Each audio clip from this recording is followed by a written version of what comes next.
What's up, guys? My name is Kendra from Kendra Epic Photography. I am assuming that you clicked on this video because you are interested in starting your own photography business and don't know where to start.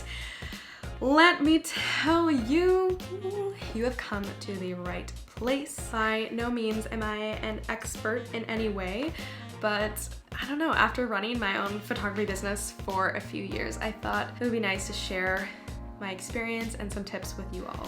The transition from taking photos as a hobby to accepting money for your work can be super scary. I mean, starting anything new for the first time is always a challenge. So my first tip is just do it. Just do it! Go outside, grab your camera, grab your friends, or take yourself, shoot photos of yourself inside, outside. Take your dog, shoot photos of your dog. Take photos of your loved ones. Take photos of anything, take photos of leaves. They're changing right now. Take photos of that. The key is to find what interests you and roll with it. If you love shooting portraits, then do it.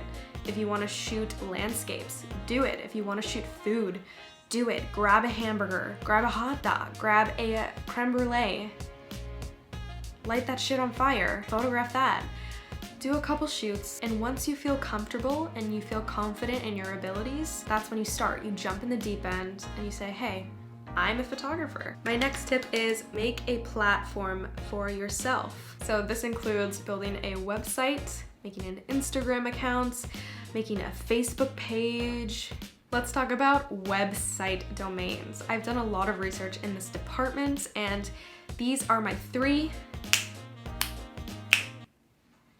Let's do it the other way. These are my three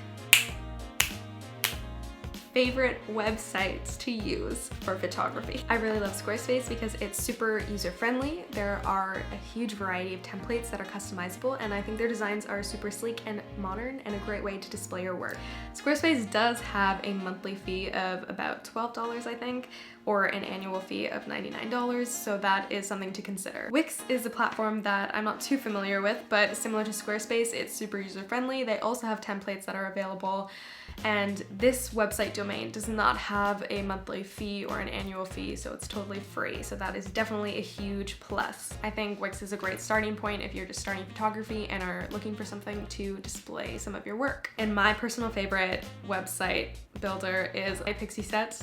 A friend of mine recommended this website to me, and I have never looked back. I love MyPixieSet because it is designed specifically for photographers, so all of the widgets, all of the extra little gadgets and gadgets are specifically designed with photography in mind. So the galleries are super sleek and nice, and they also have client galleries available. They have a free option, but because I'm doing this full time, I have like the step up version. I think it's like a personal plan or something. But I definitely recommend MyPixieSet.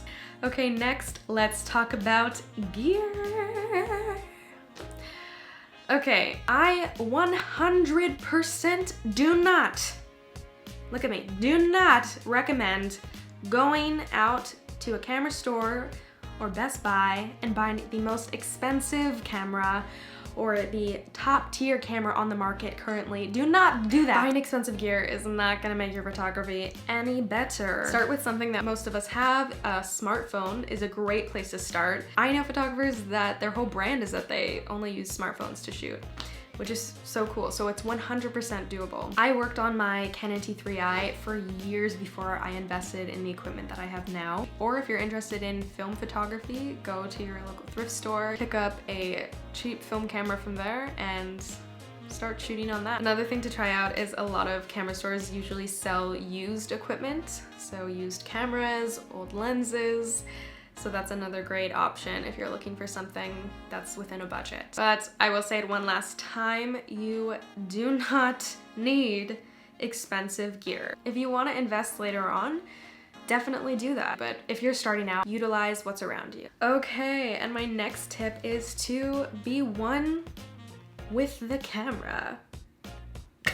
What does that mean? I don't know. It means you should know your camera like the back of your hand. Of course, when you're getting started, it's all a learning experience. The more that you shoot, the more comfortable you'll feel changing your settings on your camera. If you're just starting out and you have a new camera, I challenge you to shoot manually. Get to know the features on your camera and learn how to adjust the settings so that the image turns out the way that you intended it to.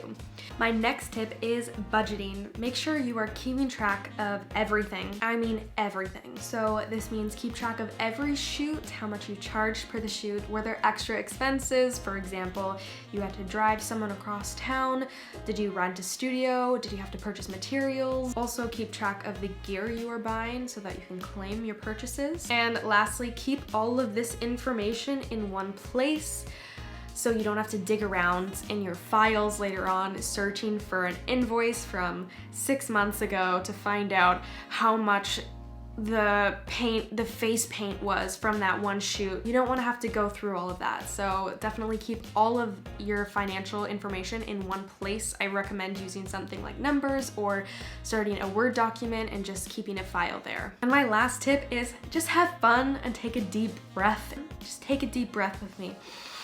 In all seriousness, it is so easy to feel like an imposter when you're first starting out. It's totally normal, but you have to swallow those feelings and just trust the process. Trust the process. You're gonna be okay.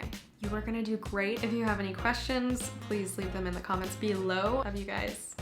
Thanks for watching. Bye.